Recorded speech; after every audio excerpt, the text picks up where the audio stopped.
Good morning student. हाँ, मैं उस दिन बता रहा था और आप लोगों ने समझा भी होगा। हम चर्चा कर रहे थे कि संख्यात्मक वर्गीकरण में प्रयुक्त शब्दावली और वर्गांतर के अनुसार वर्गीकरण के प्रकार, जिसमें अपवर्जी रीति, समावेशी रीति है ना, और दोनों में हमने अंतर को भी देखा। ठीक है, आज हम चर्चा करेंगे वर्गानुसार वर्गीकरण की समस्याएं, problems of classifications by class intervals. ठीक है, पेज नंबर 58 पर मिल जाएगी आपको, जो मैं बुक पकड़ा हूँ उसके अनुसार। हेडिंग तो है वर्गानुसार वर्गीकरण की समस्याएं।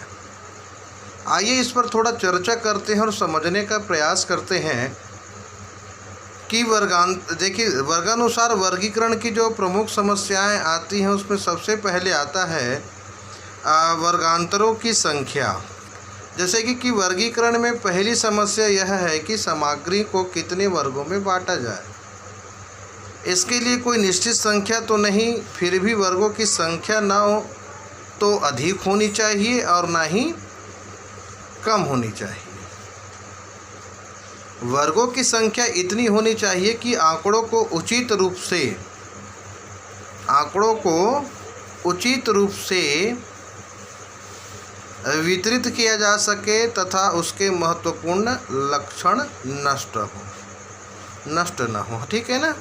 तो वर्गांतरों की संख्या ये तो निश्चित नहीं रहती, लेकिन संख्या है तो ऐसी स्थिति में संख्या अधिक भी ना हो ना ही कम ना हो, इसका ध्यान रखना होता है। ये समस्याएं आती है। दूसरा चीज़ है वर्गांतर का विस्तार, है ना भाई। तो वर्गांतर का विस्तार में इसमें सभी वर्गों का अंतर समान होना चाहिए। ठीक है ना, क्योंकि इसके अभाव में सूत्रों के प्रयोग में कठिनाई होगी। सूत्रों के प्रयोग में, जैसे कि हम व्यक्तिगत श्रेणी खंडित अखंडित में भी पढ़ेंगे नंबरिकल क्वेश्चन में, तब समझ आएगा आप लोगों को कि जब सूत्र का हम प्रयोग करेंगे तो इसमें कठिनाइयाँ आती हैं। कि इसमें वर्गांतर के विस्तार में, क्योंकि इसके अभाव में सूत्रों के प्रयोग में कठिनाई होगी और वर्गांतर निश्चित करने के लिए सबसे अधिक मूल्य में से कम मूल्य घटाकर वर्गों की संख्या से भाग देने पर वर्गांतर ज्ञात किया जा सकता है। मतलब ऐसे में काम बढ़ गया कि जैसे 200 श्रमिकों की आय 10 वर्गों में बांटना है और अधिकतम एवं न्यूनतम आय क्रमशः 400 और 350 रुपये हैं, तो वर्ग विस्तार कैसे होगा?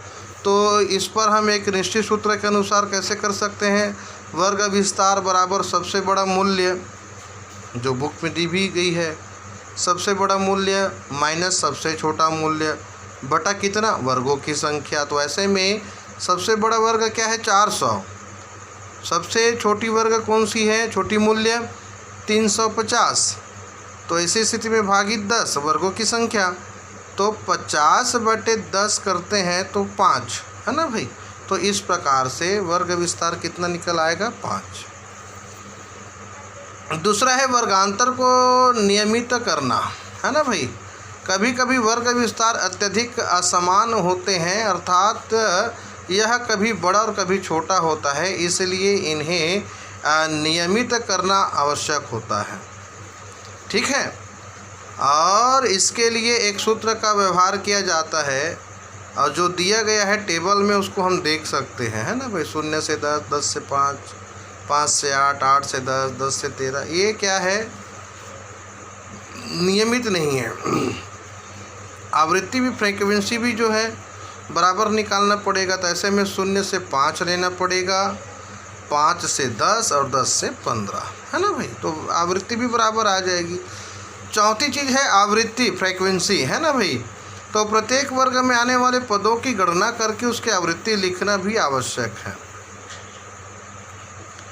यदि किसी वर्ग की आवृत्ति 0 हो तो उसके सामने 0 लिखना होगा और आवृत्ति को F, स्मॉल लेटर F से प्रदर्शित किया जाता है। पांचवी चीज़ है सीमाएं निश्चित करना, है ना भाई। तो वर्गांतर करते समय कम मूल्य वाले वर्ग को निम्न सीमा तथा सबसे बड़े मूल्य वाले वर्ग की उच्च सीमा को निश्चित करना आवश्यक होता है। L1 और L2 बताया था, जिसको लोअर और एक को बोलते हैं अपर, यानी उच्च दाब और निम्न दाब, है ना। तो ऐसी स्थिति में दोनों को क्या किया जाता है, उनकी जो वर्गांतर करते समय कम मूल्य वर्ग की निम्न सीमा तथा सबसे बड़े मूल्य वर्ग की उच्च सीमा को निश्चित करना आवश्यक होता है, जिससे गणना करने में सरलता एवं सुविधाएं बनी रहे। ठीक है बेटा। अब देखते हैं सीमाएं निश्चित कैसे करनी है। ये तो हो गई। उसके बाद छठवां आता है वर्गांतर की सीमाएं। तो लिमिटेशन ऑफ क्लास इंटरवल्स, इसकी भी कुछ दोष हैं, सीमाएं हैं।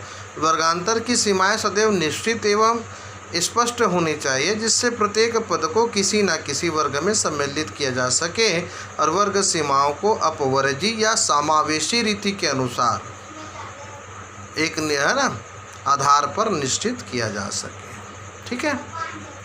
वर्गांतर कैसे हो, क्लास इंटरवल्स। तो वर्गांतर इस प्रकार हो कि प्राय वर्ग के अंदर ही पदों का समान वितरण हो, है ना भाई, और प्राय अधिक पद मूल्य बिंदु के आधार पास रहें और वर्ग की उच्च सीमा तथा निम्न सीमा L1 L2 के पास कम पद हो रहें। आवृत्तियों का वितरण व्यवस्थित क्रमबद्ध होना चाहिए, तब जा कर के वर्गांतर की जो सीमाएं हैं ये समस्याओं को प्रदर्शित करती हैं। ठीक है। इसका आप अच्छे से अध्ययन करेंगे, समझेंगे, नोटेशन भी तैयार करेंगे एक एक पॉइंट को बना करके। ठीक है। तो मैं निश्चित रूप से आप पर विश्वास करते हुए, है ना, शुभाशीष देते हुए आज के लिए बस इतना ही। Thank you.